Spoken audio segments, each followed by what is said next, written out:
Assalamualaikum warahmatullahi wabarakatuh.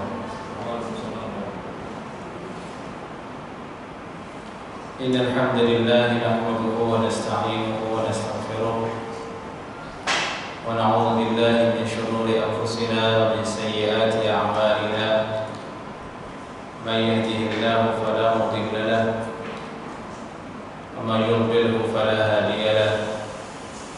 Asyhadu an la ilaha illallah wahdahu la syarika lahu wa asyhadu anna Muhammadan 'abduhu wa rasuluhu la nabiyya ba'dahu. Amma ba'd.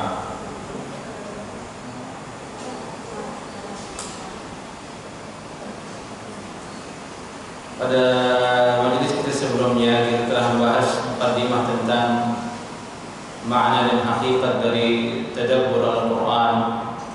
Kemudian sekarang insyaallah taala kita akan lanjutkan ke inti dari materi kajian kita, yaitu mafatih, kunci-kunci untuk dapat mentadabburi Al-Quranul Karim. Kunci pertama itu ialah hubbul Quran, yakni mencintai Al-Quranul Karim. Mencintai Al-Quranul Karim, dia adalah kunci yang paling utama dan paling pertama agar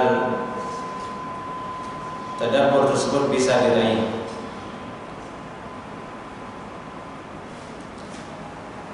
Dan mencintai Al-Quran ini sangat erat hubungannya dengan hati, karena itulah tugas dari hati. Dialah tugas hati, yaitu mencintai. Maka tidak mungkin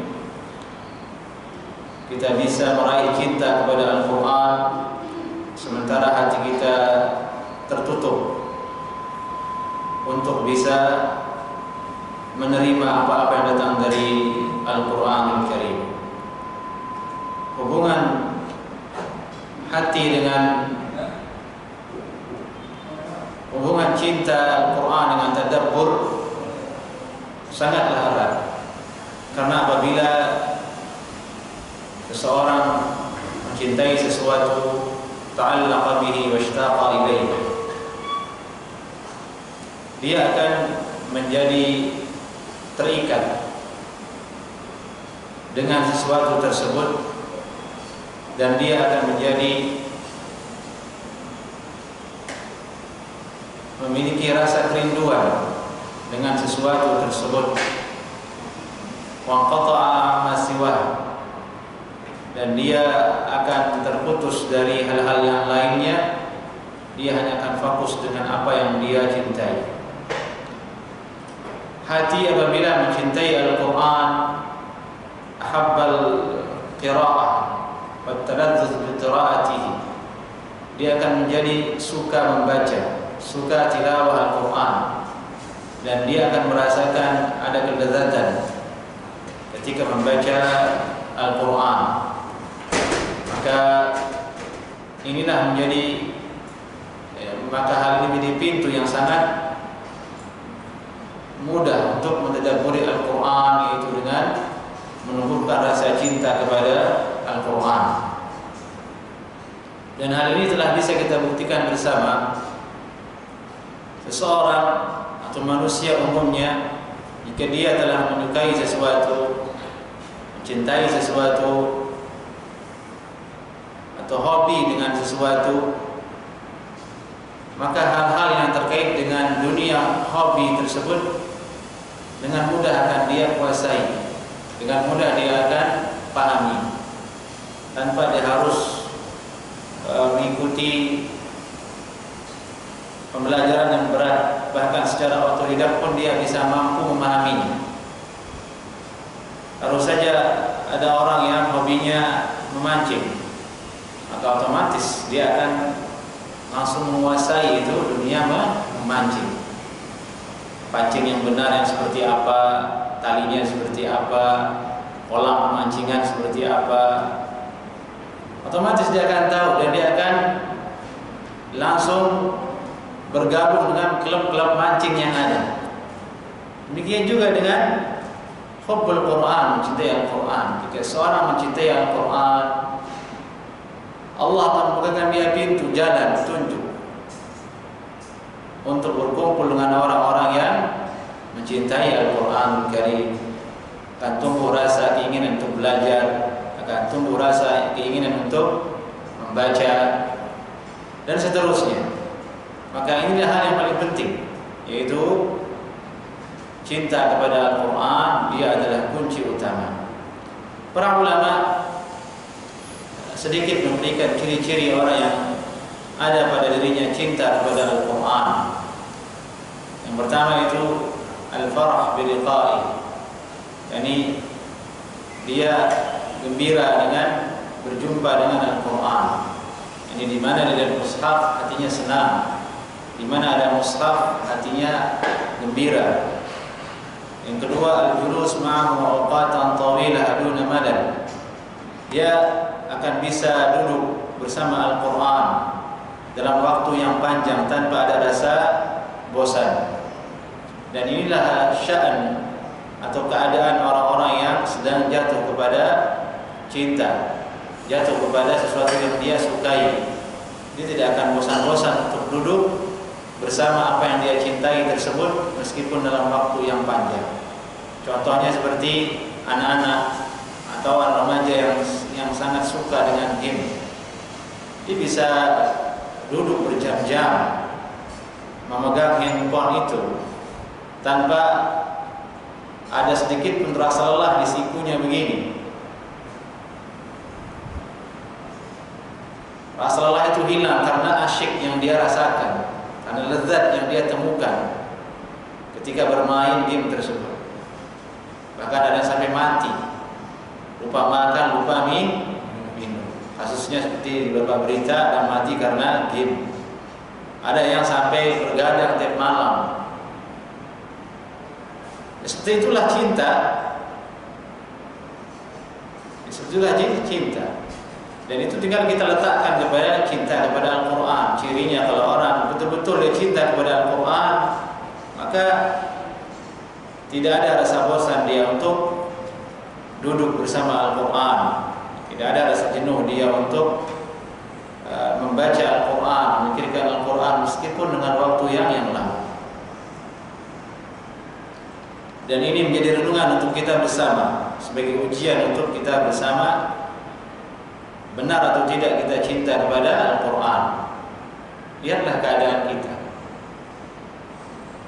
Dengan lisan kita mudah berbicara, saya cinta Al-Quran. Tapi selalu cinta itu yang dibutuhkan bukan omongan. Kecuali Anda merayu perempuan, itu penting. Yang dibutuhkan apa? Adalah pembuktiannya. Maka di Al-Quran disebutkan, qul in kuntum tuhibbunallaha fattabi'un. Jika kalian betul-betul mencintai Allah Subhanahu wa taala, ikutilah aku, itu Nabi Muhammad sallallahu alaihi wasallam. Yang dibutuhkan di situ bukan ucapan, karena ayat itu turun pada beberapa orang sahabat yang mengikrarkan dirinya, menyatakan dirinya cinta kepada Allah, cintai Allah Subhanahu wa taala. Turunlah ayat itu. Mana buktinya kamu cinta kepada Allah Subhanahu wa taala? Diberikan petunjuk kepada Allah. Buktinya itu adalah agar engkau ikuti Nabi Muhammad sallallahu alaihi wasallam. Cinta Al-Quran juga demikian. Dia butuh kepada bukti konkret seseorang itu betul mencintai. Jadi mencintai itu berat hakikatnya. Dibutuhkan adalah apa? Pembuktian. Cinta kepada Allah, cinta kepada Rasul, cinta kepada agama, cinta kepada Al-Quran.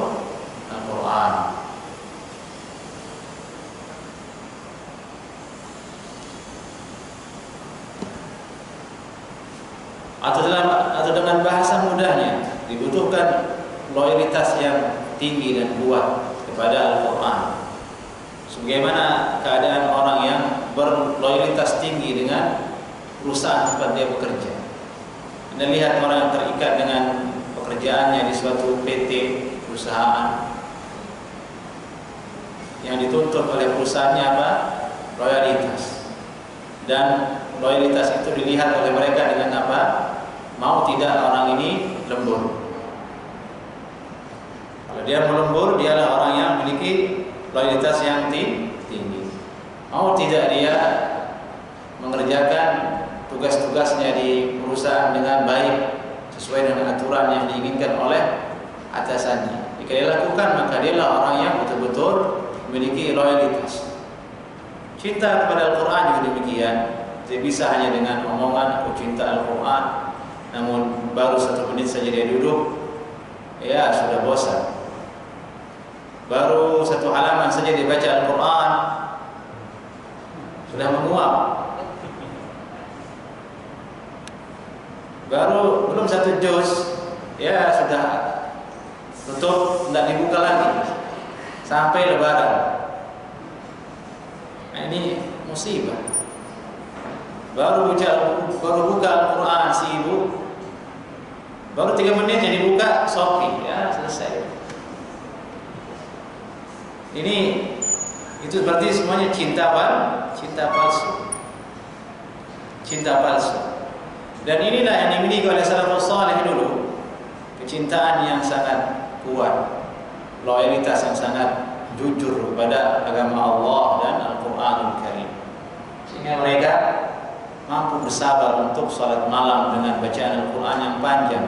Sampai dalam satu riwayat disebutkan, ini yattaqi ahaduna ala asah, salah seorang di antara kami ada yang sampai bersandar di tongkatnya demi untuk mampu berdiri jadi makmum dalam salat malam di Ramadan, karena panjangnya bacaan imam. Itu keadaan salaf dulu dengan Al-Quran. Kemudian ciri lainnya asyauqu ilaih mata ba'uda al-ahdu anhu wa hala duna dhalik ba'dul mawani. Ini ada rasa kerinduan, kangen ingin membaca Al-Quranul Karim. Setelah lama dia mungkin terpisah, tidak bisa baca Al-Quran karena ada halangan, karena ada sesuatu yang harus dia selesaikan. Muncul atau tumbuh rasa rindu ingin membaca Al-Quran, tumbuh rasa keinginan momen-momen indah membaca Al-Quran. Maka itu tanda orang mencintai Al-Quran. Kadang seseorang dalam hidupnya memiliki fase iman itu kadang naik, kadang turun. Ketika imannya naik gitu, dia rajin baca Al-Quran. Ketika dia turun, di situ dia merasa kehilangan barangkali. Ya Allah, saya rindu saat-saat dulu saya begitu taat baca Al-Quranul Karim, melihat keadaan dirinya yang agak baik dibandingkan dengan keadaan ketika futur. Muncul rasanya saya hadir di majelis ilmu kembali seperti awal-awal dulu saya mengenal sunnah, semangat datang mengaji, dimanapun pengajian dia datang hadir. Ketika awal dia hijrah mengenal sunnah, ingin rasanya dia baca Al-Quran, belajar tahsin di mana ada pelajaran di situ. Nah, itu tanda-tanda di antara tanda-tanda cinta kepada Al-Quranul Karim. Maka dari itu, sebelum kita futur, ikhwani wa akhawati a'afanillah ajma'in, gunakanlah waktu ketika kita semangat itu, ya sudah baca Al-Quran. Jangan sampai menunggu futur.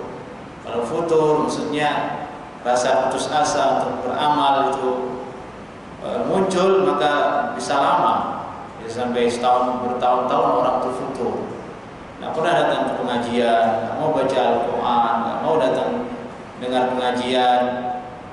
Bahkan sholat jamaah pun dia malas, dia tenggelam dengan dunia lain, dengan hal-hal lain. Nah, itu bahaya.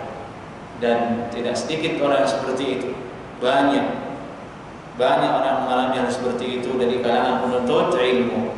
Dulu dia menuntut ilmu, Masya Allah, sangat rajin. Datang futur mengempas dia. Tidak lagi dia belajar, tidak lagi dia ingin mengaji, tidak lagi dia ingin berdakwah. Dia sibuk dengan yang lain, dengan hobinya, dengan aktivitas duniawi. Dia tinggalkan semua yang dulu pernah dia lakukan.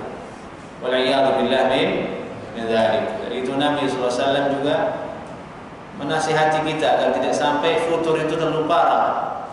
Ini Nabi ditanya tentang amalan yang paling baik, yaitu adwa muha wa in qalla, amalan yang terus menerus meskipun sedikit. Ciri yang keempat kata ulama, kathratu musyawaratihi wa thiqatu bi tawjihatihi wa ruju' ilayhi fima yushkil min umuri al-hayat saghiriha wa kabiriha. Yani banyak merujuk kepada Al-Quran dalam menyelesaikan urusan dia. Dia bermusyawarah dengan Al-Quran, baik perkara besar maupun perkara yang kecil. Dia kembalikan, ingin tahu bagaimana petunjuknya di dalam Al-Quranul Karim. Nah, ini contoh-contoh orang yang mencintai Al-Quran. Yang kelima, ta'atuhu amran wa nahyan, mentaati perintah-perintah yang ada di dalamnya, baik itu larangan maupun perintah yang wajib dari Allah Subhanahu wa taala. Ini adalah ciri-ciri orang itu mencintai Al-Quran, dan ini sekaligus sebagai jalan orang untuk bisa mentadabburi Al-Quran Al-Karim. Baik, lalu bagaimana, apa wasilah kita agar bisa sampai kepada cinta kepada Al-Quran ini? Ulama menjelaskan, yang pertama, wasilah kita ialah tawakal kepada Allah dan minta tolong kepada Allah Subhanahu wa taala. Yani kita berharap kepada Allah Subhanahu wa taala agar Allah membimbing kita, memberikan kita pertolongan agar bisa membaca Al-Qur'anul Karim. Kita sering-sering membaca ihdinas siratal mustaqim sebagai doa. Bahkan itu sering kita baca dalam salat kita. Ya Allah, tunjukkan kepada jalan yang lurus, di mana jalan lurus ini mengantarkan kita kepada cinta kepada Al-Qur'an. Sering-sering kita baca isti'adzah, yaitu meminta perlindungan dari Allah dari godaan syaitan. Karena syaitan adalah makhluk yang sangat ingin menjauhkan manusia dari Al-Qur'an Al-Karim. Dari itu, di dalam Al-Quran Allah berfirman, wa idza qara'tal Qur'an fasta'idz billah minasyaitonir rajim. Dan apabila engkau hendak ingin baca Al-Quran, minta tolonglah engkau kepada Allah agar dilindungi dari syaitan yang terlaknat tersebut, agar kita dibimbing oleh Allah dan syaitan untuk menjauh, dan kita bisa membaca Al-Quran dan muncul cinta kepada Al-Quran. Jadi diperintahkan oleh ulama agar baca bismillah jika membaca Al-Quran. Karena dalam bismillah itu ada tawassul kepada Allah Subhanahu wa taala. Bismillahirrahmanirrahim. Aku baca Al-Quran dengan tertolong kepada nama Allah Subhanahu wa taala, dengan nama Allah Subhanahu wa taala. Dan kita berdoa kepada Allah, dan di situ ada doa dari Nabi sallallahu alaihi wasallam, dan doa ini sangat populer, yang sangat penting untuk kita hafal bersama. Bunyinya dari Abdullah bin Mas'ud radhiyallahu taala anhu, qala Rasulullah sallallahu alaihi wasallam, ma qala 'abdun qattu idza asabahu hammun aw hasan. Tidaklah seorang hamba membaca apabila dia ditimpa oleh kegelisahan dan kesedihan, membaca doa ini, yaitu Allahumma inni 'abduka wa ibnu 'abdika wa ibnu amatik nasiyati biyadik. Ya Allah, sungguhnya diriku ini adalah hambamu, anak dari hambamu, dan anak dari hamba perempuanmu. Nasiyati biyadik, ubun-ubunku ada di tanganmu, wahai Allah Subhanahu wa taala. Ini ubun-ubun. Nasiyati biyadik, ubun-ubunku ada di tanganmu. Yani kapan Allah yang mencabut nyawa kita, selesai kita jemaah. Nasiyati biyadik, ini ujung nyawanya manusia ada di ubun-ubunnya, paling terhempas mati manusia. Dan itu ada di tangan Allah Subhanahu wa taala. Nasiyati biyadik, menunjukkan lemahnya kita sebagai seorang hamba. Madin fiya hukmuk, dan keputusan-keputusan telah lalu, ini telah ada untuk adlun fiya qada'uk, dan qada'mu, takdirmu itu telah ada, dan semuanya adil, ya Allah Subhanahu wa taala. As'aluka bi kulli ismin huwa lak, aku mohon kepadamu dengan seluruh nama yang dia nama itu adalah milikmu. sammaita bihi nafsa, yang dimana engkau menamakan dirimu dengan nama tersebut. Au anzaltahu fi kitabik, aku mohon kepadamu dengan nama yang, atau kau turunkan nama itu di dalam kitab Al-Qur'anul Karim. Au 'allamtahu ahadan min khalqik, atau nama yang engkau telah ajarkan kepada seseorang di antara hamba-Mu. Ini maksudnya berdoa dengan Asmaul Husna atau Ismullahil A'zam, nama Allah yang paling agung. Di mana ada hadis bahwasanya jika kita berdoa dengan nama yang paling agung, Allah Subhanahu wa taala akan mengijabahnya. Dan di situ ada khilaf manakah dia Ismul A'zam tersebut. Ada yang mengatakan Ya Hayyu Qayyum, ada yang mengatakan Allah, ada yang mengatakan Rabb. Dan di sini di doa ini kita memohon kepada Allah dengan Ismullahil A'zam secara tidak langsung, karena dalamnya berbunyi, aku mohon kepadamu dengan nama yang dengan nama itu engkau namakan dirimu, atau dengan nama yang telah engkau turunkan di dalam kitabmu, atau nama yang telah engkau ajarkan kepada seorang dari hamba-Mu. Aw ista'tharta bihi fi ilmil ghaibi indak, atau nama yang engkau sembunyikan dalam ilmu ghaib yang ada di sisimu. Ini ada nama Allah Asmaul Husna yang ada dalam Al-Quran, ada Asmaullah Husna yang ada diketahui oleh hamba-hamba Allah yang tertentu, ada nama yang Allah sembunyikan yang tidak diketahui oleh siapapun. Tapi kita minta kepada Allah dengan semua nama tersebut, di lini-lininya kita minta. Ini apa isi permintaannya? Anta ja'alal Qur'an al-azim rabi'a qalbi, agar engkau jadikan Al-Quran yang azim ini rabi'a qalbi, ini musim semi di hatiku. Musim semi itu artinya apa? Tidak kering, ada air, sehingga dengan air dan kesejukan itu tumbuhlah tumbuh-tumbuhan. Seperti itu masalnya, perumpamaannya. Anta ja'alal Qur'an al-azima rabi'a qalbi, jadikanlah wahai Allah Al-Quran al-azim ini sebagai musim semi dalam hati. Wa nur sadri, dan cahaya di dalam dadaku. Wa jala'a huzni, dan pengangkat kesedihan-kesedihanku. Wa dhahaba hammi, dan sebagai penghapus kegalauan-kegalauanku, kesusahan-kesusahanku, pikiran-pikiran beratku. Dhahaba hammi, hamun itu artinya keinginan atau sesuatu yang terbayang dalam benak kita tapi membebani diri kita. Kapan ini sembuh? Kapan corona selesai? Kapan turun gajian? Kapan hutang selesai? Kapan jodoh datang? Ya kayak itu hamun namanya itu. Dan tidak ada manusia yang punya hamun. Masing-masing manusia punya hamun sesuai dengan dunia yang dia hidupkan, sesuai dengan dunia yang dia jalani. Kalau dunianya adalah dunia jualan, hamunnya yang itu. Ya Allah, barangnya belum laku. Kapan dia laku? Ya Allah, belum ditransfer, udah dikirimin barangnya belum ditransfer. Kalau dunia pekerjaan dia adalah karyawan, punya hamun juga. Kapan ini THR datang nggak ya? THR berapa ya kira-kira? Semua ada hamunnya. Tidak ada yang tidak ada hamunnya manusia itu. Dan itu bisa membuat manusia tertekan, bisa menjadikan tidurnya tidak nyenyak, bolak-balik kiri kanan. Itu yang dimaksud dengan bahagia itu ada di hati. Ini ada orang kaya raya, jangan anggap dia nggak punya hamun, pasti punya hamun, humum. Wah, sahamnya turun, ini itu, keluarganya berantakan, mau tidur kebayang semua di kepalanya, kiri kanan nggak bisa tidur. Akhirnya kena penyakit apa namanya, bisa tidur itu? Penyakit apa namanya? Insomnia.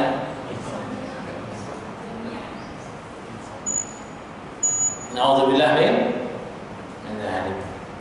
Hamun, semua orang punya hamun, umum. Dan kita butuh umum itu pergi. Jangan hinggap di dalam perasaan kita. Kita ingin santai, ingin kalau lepas kepala langsung tidur. Itu kayaknya satpam seperti itu. Mau menjadi satpam tapi nggak mau. Itu ingin sekali baringan langsung tidur, bangun-bangun sehat, alhamdulillah. Ada pikiran, ini tidak bisa, ini dunia. Anda mau tidur terpikir dengan banyak masalah umum, bangun pun itu lagi yang muncul. Jadi sebagian kita itu, sebagian orang, sebagian manusia itu ingin menghilangkan umumnya dengan cara rekreasi, dengan cara pergi ke hal-hal yang menyenangkan. Tapi itu sementara, bisa, tapi sementara. Karena reaktor umum itu ada di dalam hatinya, nggak bisa hilang. Mau dibawa kemana pun dia ikut itu. Reaktor yang ada di hatinya itu nanti muncul lagi. Selesai santai, muncul lagi, ya, itu belum ya.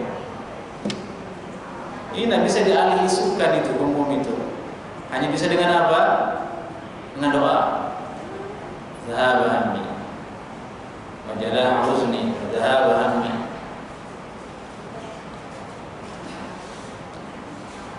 Jadikan Al-Quran sebagai musim semi di hatiku, cahaya di hatiku, pengangkat kesedihanku, penghilang dari humum yang ada dalam diriku. Ini doanya. Kemudian Nabi bersabda, "Illa adhaballahu hamma wa abdalahu makana huznihi farha." Maka kecuali Allah Subhanahu wa taala akan menghilangkan humum tersebut, kegelisahan tersebut, dan Allah gantikan kesedihan tersebut dengan kesenangan, dengan kegembiraan. Nah, ini sudah hafal atau tidak di jemaah doa ini? Hah? Atau baru dengar barangkali? Ya, tayyib.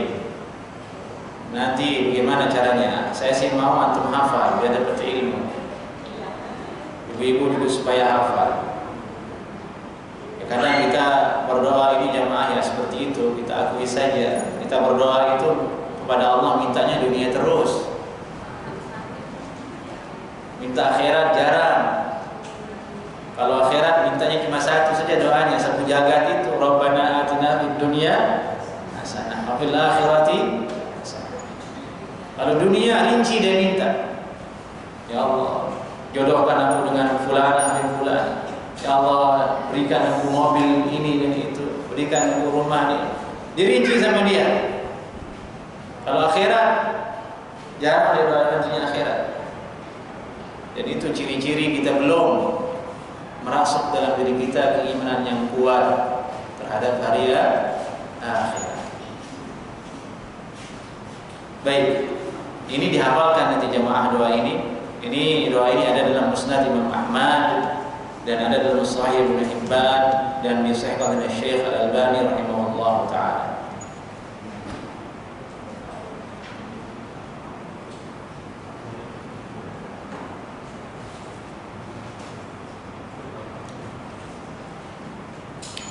Kita berharap dengan doa ini kemudian Allah Subhanahu wa taala akan membukakan hati kita untuk menyintai Al-Qur'anul Karim. Dan itulah kebahagiaan yang paling baik, kebahagiaan yang paling beruntung didapatkan oleh seseorang. Di antara jalan kita untuk meraih cinta kepada Al-Qur'an ini yaitu membaca sejarah keagungan Al-Qur'anul Karim, membaca bagaimana mukjizat dari Al-Qur'anul Karim, membaca bagaimana hakikat Al-Qur'an diturunkan dulu kepada Rasulullah SAW, bagaimana keadaan Nabi menerima Al-Qur'an, bagaimana usaha para sahabat menghafalnya, bagaimana usaha para sahabat membukukannya, bagaimana kemudian para ulama mewariskannya dari generasi ke generasi Al-Quran ini sehingga sampai kepada diri kita, sampai kepada anak cucu kita, orang tua kita. Dengan membaca ilmu-ilmu terkait dengan Al-Quran tersebut diharapkan tumbuh kecintaan. Kemudian yang terakhir tentu ialah wasilah atau jalan kita bisa mencintai Al-Quran ini dengan sering-sering duduk di majelis ilmu yang dia membahas Al-Quranul Karim. sering-sering duduk di majelis ilmu yang membahas tentang Al-Quran, membahas tentang tafsir Al-Quran. Dialah jalan kita untuk sampai kepada mencintai Al-Quran Al-Karim. Baik. Kunci yang kedua, istihdaru ahdafi qira'at Al-Quran. Ini menghadirkan dalam diri kita tujuan-tujuan membaca Al-Quran.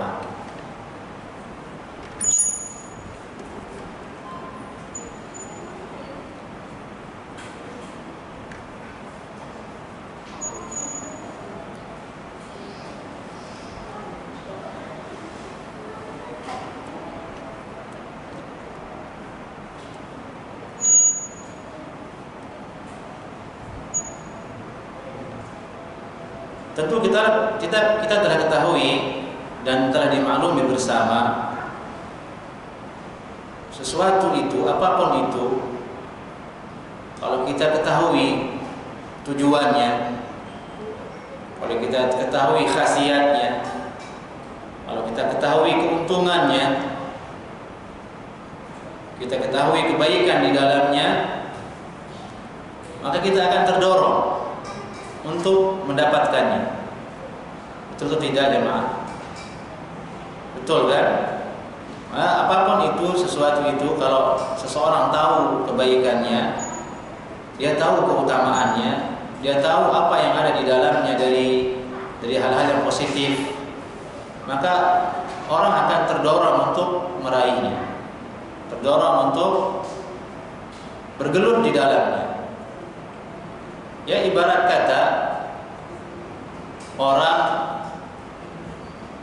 mendapatkan share dari WhatsApp tentang keutamaan Qistul Hindi.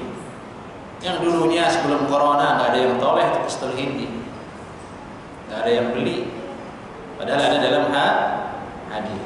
Datang corona, ini keutamaannya, hilangkan virus, ini. Masya Allah, durian runtuh. Itu yang punya Qistul Hindi tajir melintir jadi. Semua orang order. Kenapa dia order? Dia tahu tujuannya, dia tahu maksudnya. Oh, ini bagusnya. Seperti itu tabiat manusia. Seperti itu tabiat manusia. Tapi sayangnya manusia memang kebanyakan dia seperti itu dalam hal-hal yang duniawi. Kalau ukhrawi tidak. Ada tapi tidak banyak. Kalau urusan dunia, urusan kesembuhan, urusan keuntungan laba, itu manusia akan mencari, akan mengejarnya sampai dapat. Tapi kalau ukhrawi tidak. Siapa yang tidak tahu hadis tentang keutamaan berpuasa? Puasanya yang berpuasa akan diberikan surga oleh Allah dan masuk melalui pintu Rayyan. Saya rasa orang sudah tahu semua. Orang yang puasa, ghufira lahu ma taqaddama min dzambi, akan diampuni dosanya yang lalu oleh Allah Subhanahu wa taala.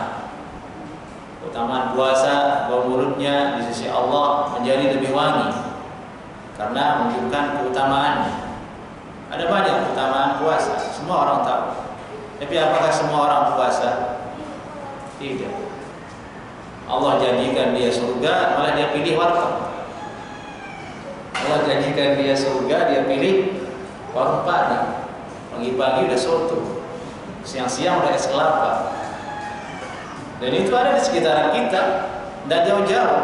Anda siang-siang muter aja di Jamrut itu, jual es itu mentereng itu. Yang makan siang juga mentereng. Dia tahu keutamaannya dia, tapi tidak tergerak dia ingin meraihnya. Kenapa seperti itu? Manusia karena yakinnya lemah dengan adanya pahala, yakinnya lemah dengan hari pembalasan. Itu kuncinya. Dari itu dalam rukun iman disertakan satu hal terakhir itu. Di akhir apa? Wa tu'minu bil yaumil akhir, beriman kepada hari akhirat. Kalau itu tidak ada, manusia akan mengambang karena dia tidak tahu tujuannya. Dia tahu dia mau kemana. Salat tarawih juga begitu. Semua orang tahu ini keutamaannya begini. I'tikaf ini keutamaannya. Lailatul Qadar, ibadah untuk mencari Lailatul Qadar begini keutamaannya. Sampai-sampai Nabi begini. Tapi ya tetap saja malah 10 terakhir itu yang ramai mall biasanya. Orang nyari sibuk pakaian untuk lebaran. Ya, seperti itulah manusia. Semua itu terjadi kenapa? Pertama karena lemah keyakinannya dengan pahala yang akan diberikan. Ya kalau seandainya Allah tampakkan pahala itu sekarang, ya sepi dunia. Ya ibarat kata sekarang kita taruh uang di sini, di setiap gambar kaki itu 500.000, 500.000. Kita foto, kita track. Ada kajian yang ihsan ini, ada ini. Datang dah orang? Datang ya. Tapi hikmah Allah tidak tampakkan itu memang ini dia menuakum. Allah ingin menguji mana di antara kalian yang betul-betul dalam keyakinan yang shadiq, jujur kepada Allah Subhanahu wa ta'ala. Memang manusia tidak maksum. Kadang juga yang menyebabkan dia seperti itu hawa nafsu. Kalau oleh hawa nafsu, dia yakin dengan akhirat sebenarnya dengan pahala, tapi kalau oleh hawa nafsu, kalau oleh godaan dari syaitan. Maka dari itu dalam hal kunci yang kedua ini, menghadirkan tujuan kita membaca Al-Quran itu penting. Dialah yang akan mendorong kita untuk mentadabburi dan membaca Al-Quran dengan dia. Apa kira-kira tujuan atau hadaf dari membaca Al-Quran itu? Yang pertama, membaca Al-Quran demi mendapatkan ilmu. Demi mendapatkan ilmu. Dan inilah yang paling penting.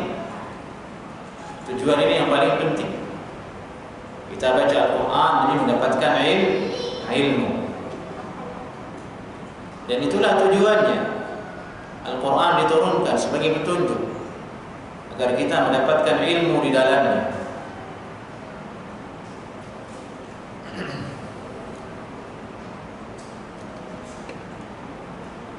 Allah berfirman dalam Al-Quran, "Inna fi dzalika la dzikra liman kana lahu qalbun aw alqa as-sam'a wa huwa syahid." Sungguhnya di dalam hal itu Al-Quranul Karim, la dzikra, ada peringatan, ada ilmu, ada peringatan bagi orang-orang yang memiliki hati atau membuka pendengarannya.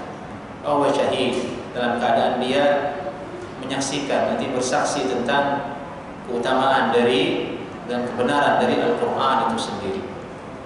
Ini ada ilmu di dalam Al-Quran, itulah yang kita tuntut, itulah yang kita ingin raih ketika membaca Al-Quran.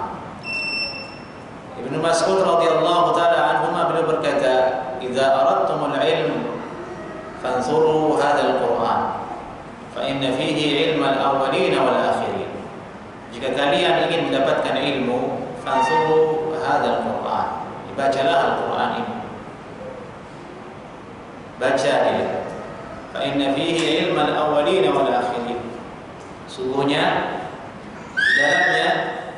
di dalam Al-Quran itu terdapat ilmu dari hal-hal yang paling pertama sampai yang terakhir. Ini urusan pertama sampai terakhir manusia itu ada di dalam Al-Quran.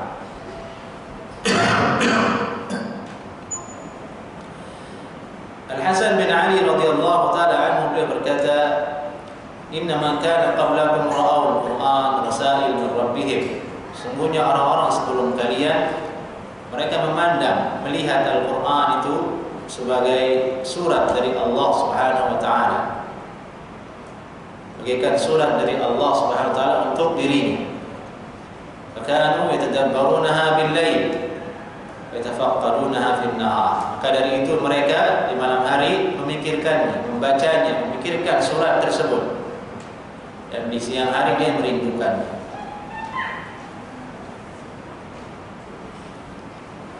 Berkata Imam Masruq Ibnul Ajda' rahimahullah ta'ala. Masruq Ibnul Ajda' namanya Masruq. Ini Masruq ini sepertinya bukan namanya, tapi laqabnya Masruq. Masruq artinya orang yang dicuri. Memang ada kisahnya. Ini seorang ulama besar tapi ini kibarut tabi'in, bertemu dengan sesepuh sahabat Nabi. Jarang orang mendengar namanya, Masruq. Namanya Masruq ibn al-Ajda' rahimahullah ta'ala. Beliau berkata, "Ma nas'alu ashab Muhammad sallallahu alaihi wasallam an syai'in illa wa ilmuhu fil Qur'an, walakin qasara ilmuna anhu." Tidaklah kami bertanya kepada para sahabat Nabi Muhammad sallallahu alaihi wasallam, itu kata beliau Imam Masruq, menunjukkan bahwasanya ilmu itu boleh dapat langsung dari para sahabat Nabi.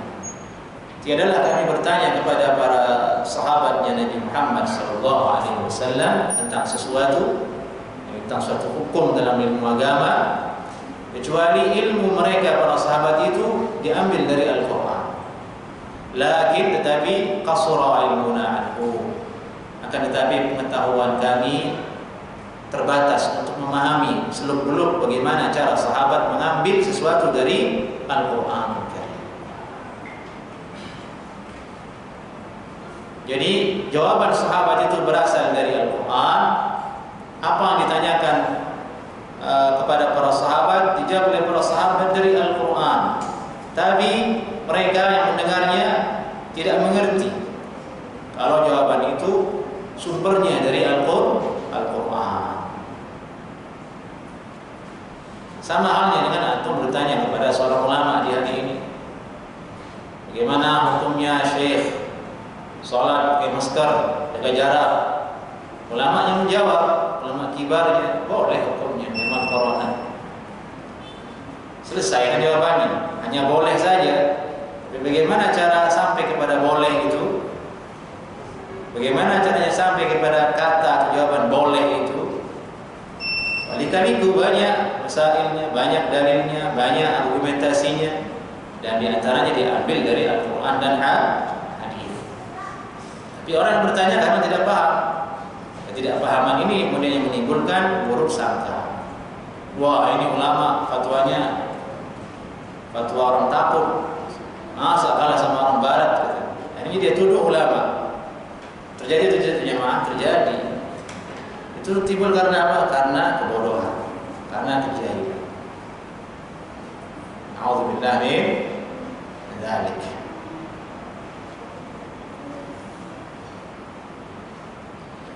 Dan jawaban Abdullah dan perkataan Imam Masruq ini menunjukkan betapa bahwasanya asal sesuatu itu berasal dari Al-Quran.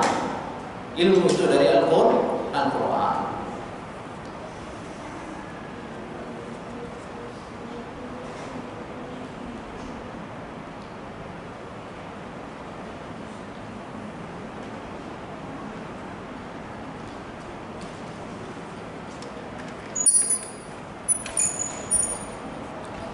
Abdullah bin Umar beliau berkata, "Alaikum bil Quran, fa innahu anhu tus'alun wa bihi tujzaun, wa kafa bihi wa'idha liman aqala." Hendaklah kalian dengan Al-Quran, fa innahu anhu tus'alun. Kalian akan ditanya tentang Al-Quran pada akhirat. Wa bihi tujzaun. Dan dengannya, dengan Al-Quran kalian diberikan pahala oleh Allah Subhanahu wa taala. Dan cukuplah Al-Quran itu sebagai peringatan bagi orang-orang yang berakal. Al-Hasan Al-Basri berkata, Qurra'ul Quran thalathatu asnaf. Pembaca Al-Quran itu ada 3 jenisnya. Satu, sinfun ittakhadhuhu bidha'atan.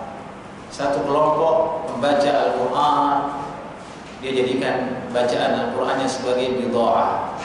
Ini barang dagangan, sumber dia mendapatkan uang. Ya, turun ini dia memakannya. Sinfun aqamu hurufahu wa dhayya'u hududahu. Sekelompoknya lagi, dia adalah orang-orang yang menegakkan huruf-huruf Al-Quran. Ini dia belajar makharijul huruf, sad itu kayak gini, ain itu kayak gini, shin itu kayak gini, hamzah itu kayak gini, buka mulutmu, jangan dari hidung kayak gitu-gitu. Aqam hurufah, hurufnya dia betulkan, dia tegakkan, fasih dia sesuai dengan makharijul huruf. Tapi dhayya'u hududahu, tapi batasan-batasan yang ada di dalamnya dia hilangkan, dia tidak amalkan. Astatalu bihi ala ahli biladihim, dan dijadikan Al-Quran sebagai usaha dan upaya untuk berkuasa di suatu negeri, untuk menjadikan orang-orang tunduk kepada dirinya.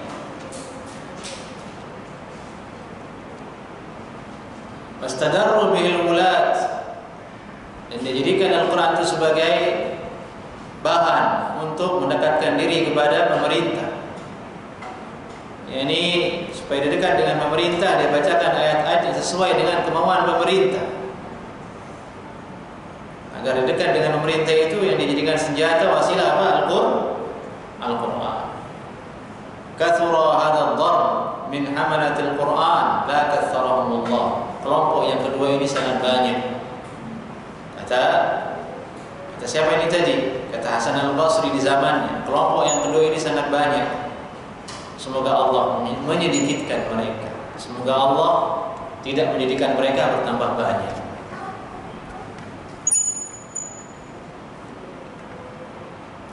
Yang ketiga adalah orang-orang yang bersandar kepada Al-Quran sebagai obat untuk dirinya. Dia letakkan Al-Quran di dalam hatinya. Muncul rasa takut dalam dirinya ketika baca Al-Quran. Muncul rasa sedih mengingat dosa-dosanya ketika baca Al-Quran. Nah, inilah dia orang-orang yang betul-betul sebagai orang yang pembawa Al-Quran. Jadi jemaah ikhwani wa akhwati a'afakum majma'in, intinya berarti takwa kepada Allah dalam membaca Al-Quran. Tidak cukup hanya sekedar belajar tahsin di sana sini, kita belajar tahsin. Walaupun tidak bisa lisan kita masih dipaksain juga. Ya sudah, kalau memang nggak bisa bunyiin shad ya sudah cukup, sudah berusaha. Atau juga tidak jadi imam kok. Kecuali Anda menjadi imam di Masjidil Haram, nah iya harus shadnya benar. Kalau tidak jadi imam, tidak bisa baca shad, sudah latihan ya cukup, dapat pahala itu sudah berusaha. Sudah baca ain nggak bisa, sampai dibuka mulutnya sama ustaznya, buka mulutmu, nggak bisa juga, katanya. Dan sudah berusaha, cukup. Tolong nggak jadi imam Masjid Istiqlal Indonesia, baca sendiri, permudahkan hal itu. Itu adalah juga yang menasihati, itu jangan ini orang-orang yang ngajar makharijul huruf jangan terlalu keras. Ringankan sedikit. Jangan sampai baca Quran kayak kotak-kotak jadinya rasa bacaannya, hilang keindahannya hanya gara-gara memperhatikan shad, dha-nya. A'udzu billahi minasy syaithanir rajim. Kan enggak? Enak enggak dengar itu? Enak enggak jemaah dengar itu? Enggak enak. Sebiasa, makanya dengar saja Imam Haramain, Masjid Nabawi, Masjid Mekah. Aduh suaranya. Biasa bacaan makhraj hurufnya. Yang penting itu ya apa? Takut, rasa takut muncul. Kita paham apa yang kita baca, dapat kita ilmu dari apa yang kita baca dan bisa kita amalkan. Bisa buat hati kita itu bergetar ketika membaca ayat tersebut.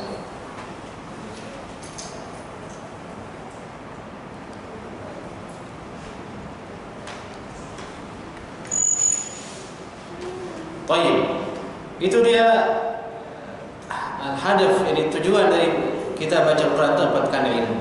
Pertanyaannya lagi, ilmu apa yang kita ingin dapatkan dari membaca Al-Quran itu? Apakah ilmu pertanian? Apakah ilmu untuk buat mobil? Ilmu untuk bisa jadi insinyur? Jawabannya itu tidak. Kalau itu mah ilmunya ada di sekolah umum. Anda belajar matematika, fisika.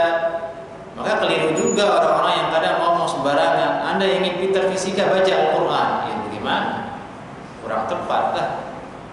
Ilmu yang diinginkan di Al-Quran itu ada, disebut oleh ulama, bukan ilmu yang seperti itu ilmu dunia.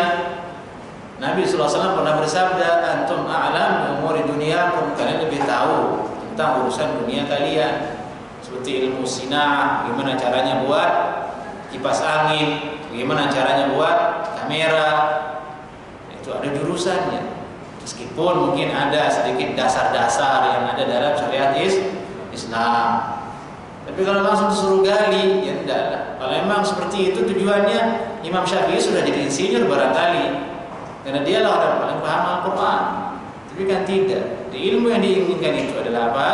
Seperti kata Ibnu Qayyim rahimahullah ta'ala, wal ilmu aqsamun thalathun ma laha min rabi'in wal haqqu dhu tibyani ilmun bi awsafil ilahi wa fi'lihi wa kadzalika al asma'u lirrahmani al-amru wan nahyu alladhi huwa dinuhu wa jazaohu yawmal ma'adi tsani wal kullu fil qur'ani was sunani allati ja'at anil mab'uts bil qur'ani. Ilmu itu ada 3 golongan, ada 3 macam. Ma'alaha min rabi', tidak ada lagi yang keempat, hanya 3 saja. Satu, ilmun bi awsafil ilahi wa fi'li, ilmu tentang sifat-sifat Allah dan perbuatan Allah Subhanahu wa taala. Wa kadzalika al-asma'u lirrahmani, dan nama-nama Allah, nama-nama Ar-Rahman, yakni ilmu asma' was sifat, itu yang pertama, dan itu ada dalam Al-Qur'an. Disitulah diambil nama-nama dan sifat Allah dalam Al-Qur'an. Ahlus sunnah wal jamaah dalam hal ini mengimani nama-nama Allah yang ada dalam Al-Quran, mengimani perbuatan-perbuatan Allah yang ada dalam Al-Quran sebagaimana zahirnya ayat tersebut, tanpa ditakwil, tanpa ditaktil. Allah berfirman, Ar-Rahman 'alal 'arsy istawa. Terjemahannya Allah di atas arsy. Ya sudah, Allah di atas arsy. Yadullah fawqa aydihim, tangan Allah ada di atas tangan-tangan mereka. Ya sudah, tangan Allah, kita katakan itu sifat Allah. Ini ada orang buat nyanyian lagu lagi viral itu. Dia buat nyanyian tentang nama-nama Allah. Dia ingin ingkari hal ini. Dia bilang Allah tidak bertempat, Allah tidak di atas arsy, Allah tidak punya wajah, Allah tidak punya tangan, sambil nunjuk wajahnya sendiri. Allah tidak punya wajah. Saya sebut saja dia namanya. Sudah mungkin untuk lihat videonya? Sudah. Tengku Zulkarnain yang keimamah itu di Facebook dia nyanyi. Banyak yang share itu. Ini bahaya untuk akidah Ahlussunnah wal Jamaah. Bahaya untuk orang-orang yang belajar akidah yang sahih. Dia akan menyebarkan syubhat pada kaum muslimin. Dia bilang Allah tidak di atas arsy, padahal Allah berfirman Ar-Rahman 'alal 'arsy istawa. Dia bilang Allah tidak punya wajah, dan Allah berfirman wa yabqa wajhu rabbik, tetaplah wajah Rabbmu. Allah tidak punya tangan katanya, tapi Allah berfirman tangan Allah. Jadi dia bertentangan dengan apa yang ada dalam Al-Quran. Sudah begitu dia klaim dirinya sebagai Ahlussunnah wal Jamaah. Ini ilmu yang pertama dalam Al-Quran itu adalah asma wa sifat. Yang kedua kata Ibnu Qayyim, wal amru wan nahyu alladhi huwa dinuhu wa jazaa'uhu yawmal ma'ad tsani. Perintah dan larangan Allah Subhanahu wa taala, dia adalah hakikat agama Allah Subhanahu wa taala. Ini ilmu tentang halal dan haram, fikih, mana yang halal, mana yang haram, mana yang makruh, mana yang mubah. Itu ilmu yang ada dalam Al-Quran.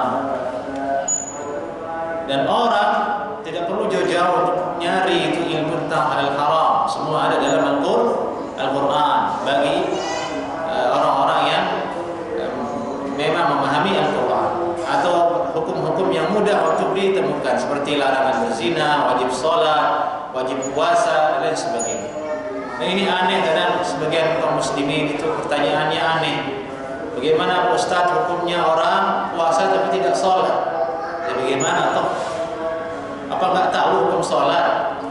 Setiap hari didengar di Al-Quran, wa aqimus sholat wa atuz zakat. Tidak cukup didengar, ditulis juga di masjid itu, wa aqimus sholat wa atuz zakat. Tapi kok muncul pertanyaan soal puasa tapi tidak sholat? Ini maunya apa ini? Puasa tapi tidak sholat. Dia tidak ingat sholat itu, atau dia tidak tahu.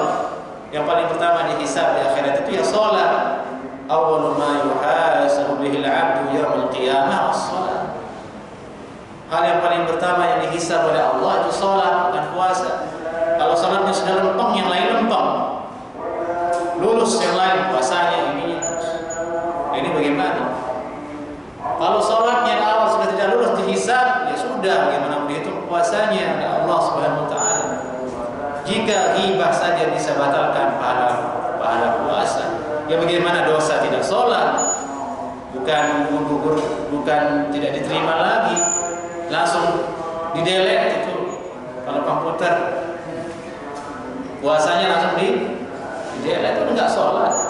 Itu bagi ulama yang masih mengatakan tidak kafir. Kalau yang mengatakan kafir orang tidak sholat, tidak ada manfaatnya dia puasa, suruh makan aja, suruh minum. Ya, inilah dia yang kedua, halal dan haram. Ini isinya, itu yang dituntut dalam Al-Quran.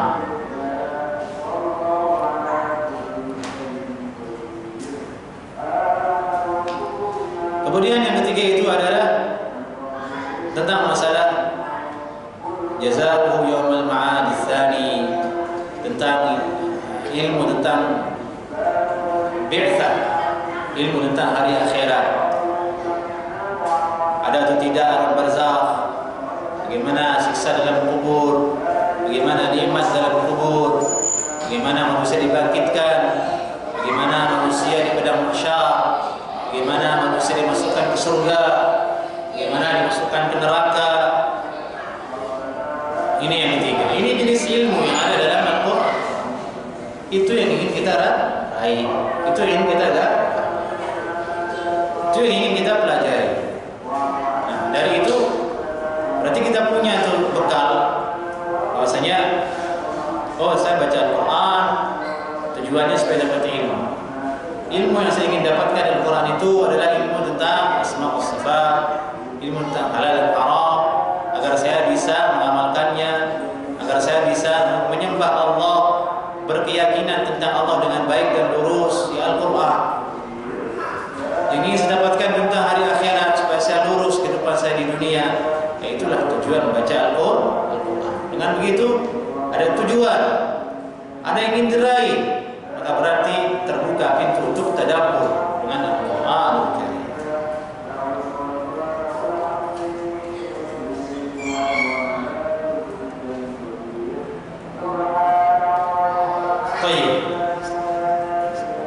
Kemudian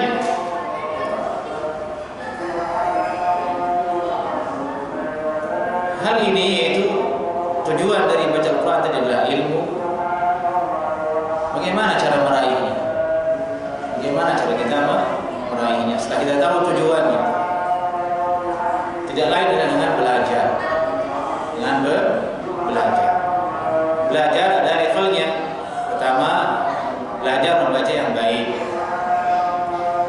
Belajar membaca yang baik Al-Quran itu.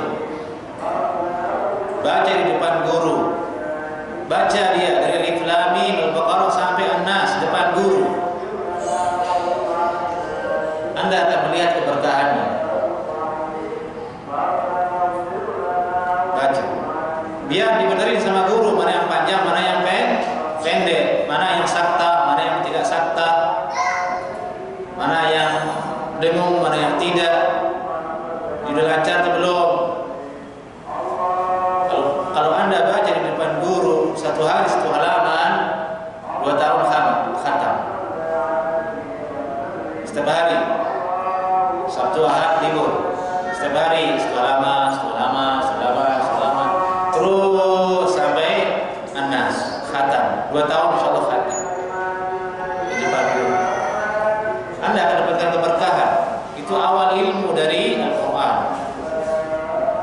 setelah itu baru Anda belajar bahasa Arab. Jangan dibalik.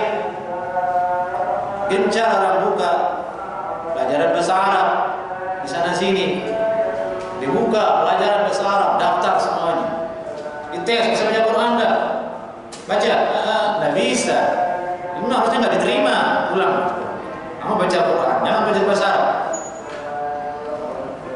Buat apa Anda belajar ngomong?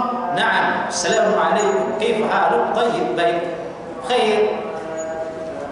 Gak baca Al-Quran, nggak bisa. Buat apa Anda baca bahasa Arab? Kalau baca Quran nggak bisa. Habis-habisin waktu, pulang. Terutama ibu-ibu tuh. Woi, semangat ibu-ibunya belajar bahasa Arab. Ini bukan membosi ya, tapi mengarahkan sesuai dengan jalurnya. Mana yang prioritas? Karena usia kita sedikit, tidak panjang usia kita, waktu kita terbatas. Kecuali kalau Anda ingin bercita-cita jadi penerjemah syekh, ya silakan belajar bahasa Arab. Nanti datang syekh dari Mekah sini, saya terjemahin. Bagus. Tapi kalau bukan untuk itu, buat apa? Kalau tidak bisa baca Al-Quran. Tapi kalau sudah bisa baca Quran, sudah bagus, ya sudah silakan baca bahasa Arab untuk bisa memahami Al-Quran. Jangan dibalik. Bahasa Al-Quran tidak bisa, bahasa Arab duluan. Bagaimana dia akan bisa mentadabburi Al-Quran?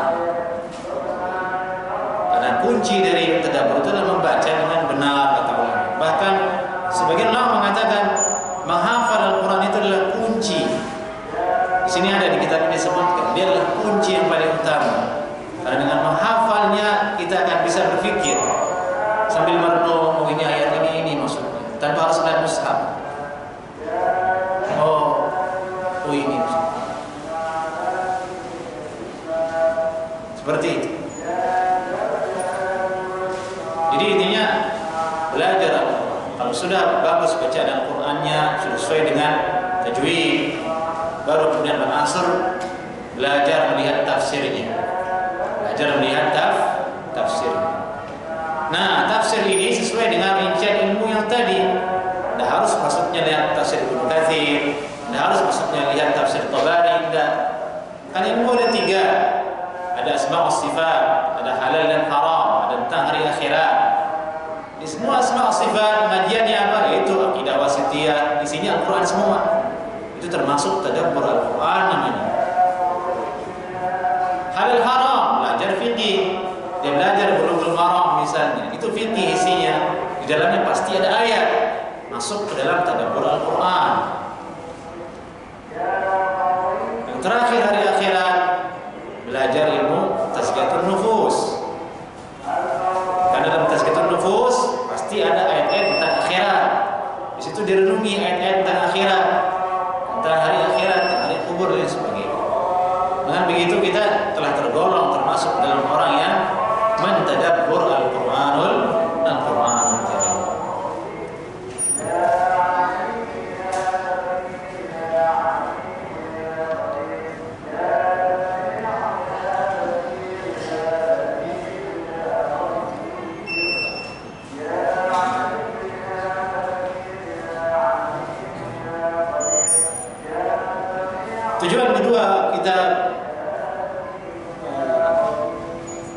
Tujuan kedua dari membaca Al-Quran itu, selain dari menimba ilmu, tujuan pertama menimba ilmu, mencari ilmu di dalamnya dengan penjelasan yang tadi kita uraikan. Yang kedua itu ialah membaca Al-Quran dengan tujuan mengamalkannya. Ini yang mesti kita hadirkan dalam diri kita, yang mesti kita sertakan dalam niat kita ketika baca Al-Quran. Saya baca Al-Quran dengan niat agar saya bisa amalkan nanti. Ali bin Abi Thalib radhiyallahu taala anhu beliau berkata, ya hamalatal Quran atau ya hamalatal ilm i'malu bi. Wahai orang-orang yang membawa Al-Quran, orang-orang yang ada Al-Quran di dalam dadanya, orang-orang yang telah membaca Al-Quran, i'malu bi, amalkan. Fa innamal alim man amila bima alim. Sungguhnya hakikat dari orang yang alim itu hanya saja atau hanyalah orang yang mengamalkannya, apa yang dia ketahui.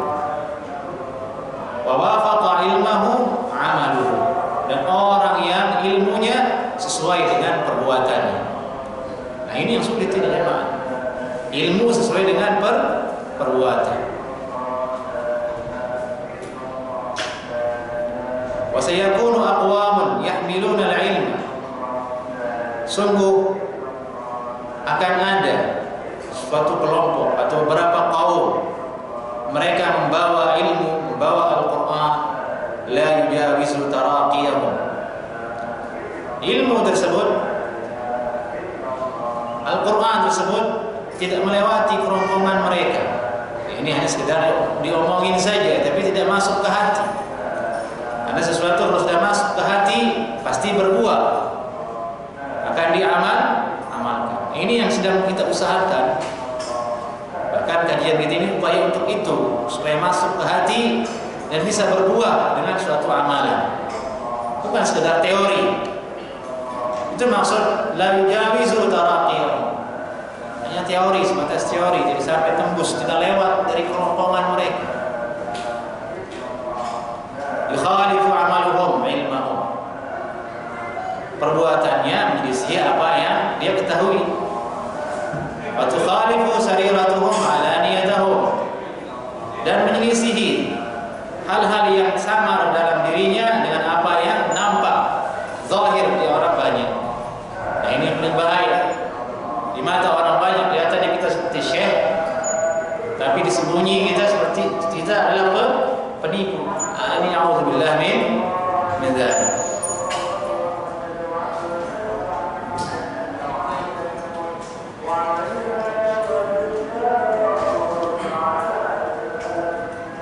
Dan ini umum, baik itu akhlak, baik itu cara berpakaian, baik itu macam-macam.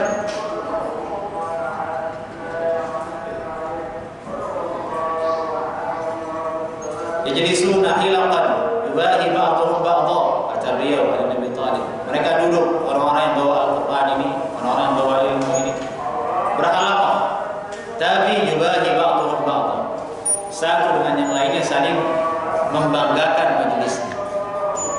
Ini majelisku rame nih. Oh, lebih rame saya, majelis saya. Oh, ini lebih rame nih, ini lebih rame. Yubahi ba'dhum ba'dha.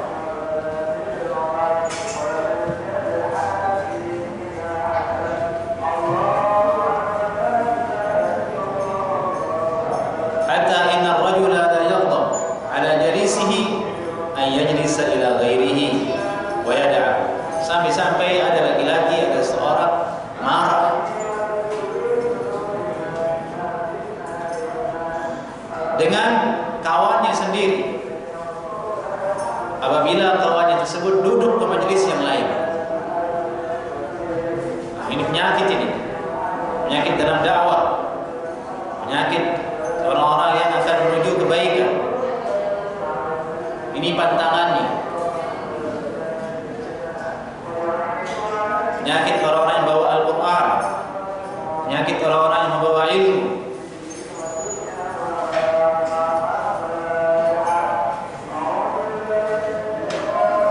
Ulaika, kata Ibnu Thalib, mereka ini, orang-orang seperti ini yang tadi itu urutan yang kita baca itu, la tas'alu a'maluhum fi majalisihim tilka ila Allah Ta'ala. Orang seperti tadi itu majelisnya, keadaannya, perbuatannya, amalannya tidak akan naik dari majelisnya kepada Allah Subhanahu wa Ta'ala.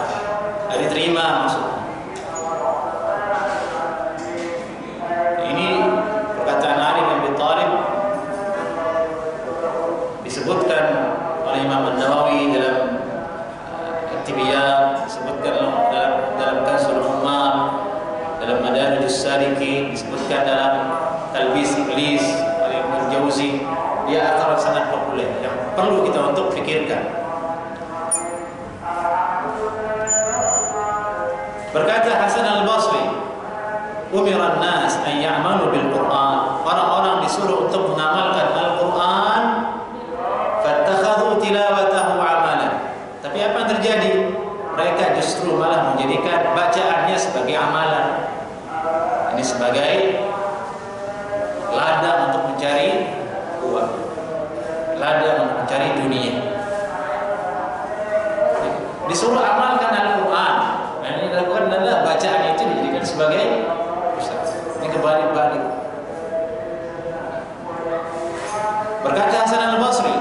Iqra'il Quran, manaha, baca Quran selama Al-Quran itu bisa mencegahmu dari maksiat.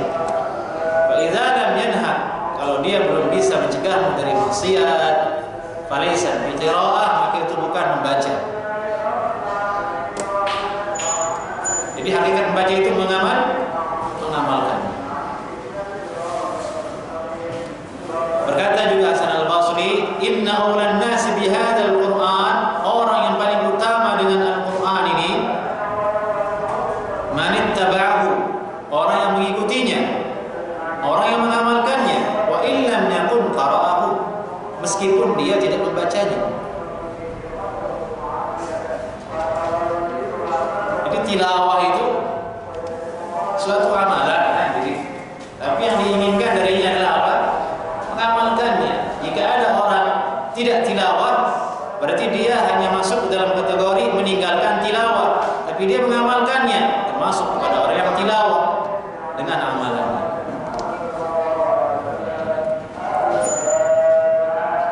Jadi hakikatnya kadang banyak orang yang bodoh gitu ya, dalam artian tanda kutip, dia tidak bisa baca Al-Quran dengan sefasih si syekh itu, tidak bisa dia makharijul huruf sefasih syekh itu, tapi akhlaknya, muamalahnya, ubudiyahnya, pemahamannya mencerminkan Al-Quran.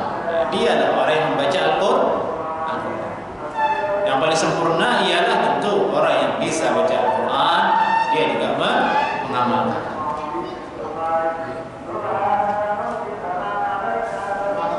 Bisa punya murid 2 orang, masih SD usianya, sering bertengkar. Yang satu hafalannya banyak, hampir 10 juz. Yang satu kasihan, susah dia menghafal. Suatu ketika bertengkar, menangislah yang tidak bisa baca Al-Quran ini. Yang sedikit hafalannya menangis, ditonjok, diledek, menangis, diinjak lehernya, menangis lagi. Ini bukan kisah hoax, ini beneran terjadi. Ini si anak bilang apa?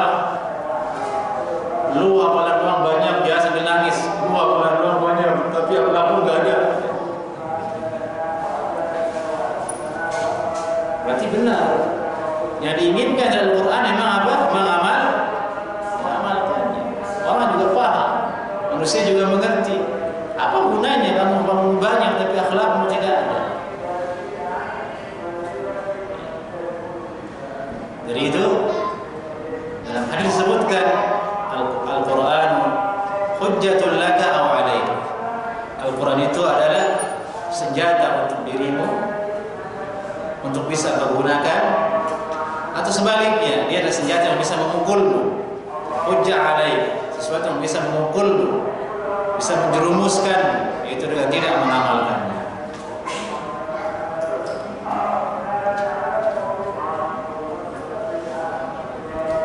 Ini hadap yang paling penting dari membaca Al-Quran yang harus kita usahakan supaya kita bisa mengamalkannya. Dengan itu diharapkan Allah membukakan pintu tadabbur, pintu bisa memahami Al-Quran baik dengan membaca maupun dengan mengamalkan. Dan inilah momennya Ramadan, di mana Allah kurangi beban kita, yaitu setan dibelenggu, sudah berkurang beban kita, penghalang sudah berkurang. Ya, tinggal kita mau atau tidak saja untuk mengamalkan Al-Quran. Itu puasa dengan sebaik-baiknya, dengan takut kepada Allah, qiyamul lail dengan sebaik-baiknya, dengan takut kepada Allah, bersedekah dengan sebaik-baiknya karena takut kepada Allah, berbuat baik kepada orang tua kita atau kerabat kita, atau tetangga kita, ya, dengan takut kepada Allah Subhanahu wa taala. Baik, ikhwah, sampai gini kajian kita. Nampaknya sebentar lagi mungkin azan. Jika ada yang ditanyakan, bolehlah dipersilakan.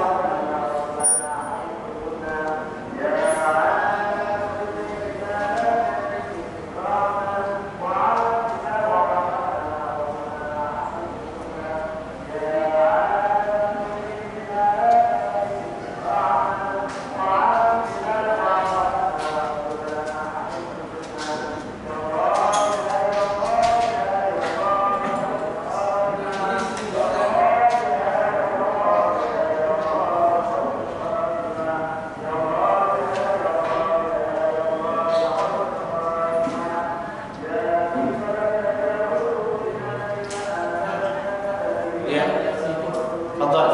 Masalah zikir la ilaha illallah, saya baca di buku itu ada kalau udah al-hakim ya, meriwayatkan bahwa boleh mengeluarkan zikir la ilaha illallah. Tapi Mengamalkan apa? zikir la ilaha illallah. Boleh. La ilaha illallah wahdahu la syarika lah.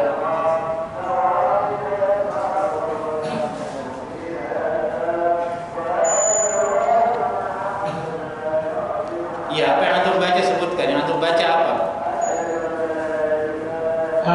Boleh di situ tuh di Al-Hakim ya, buku hadis.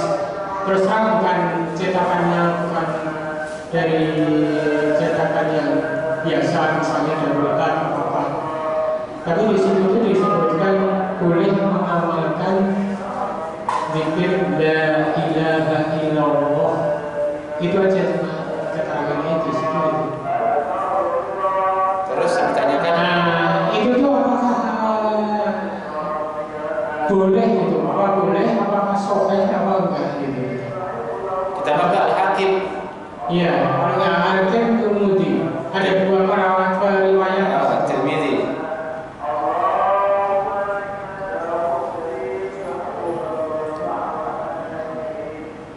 Sebentar dulu ya, kita lihat hadisnya.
Allahu a'lam, saya tidak tahu hadisnya Pak, tapi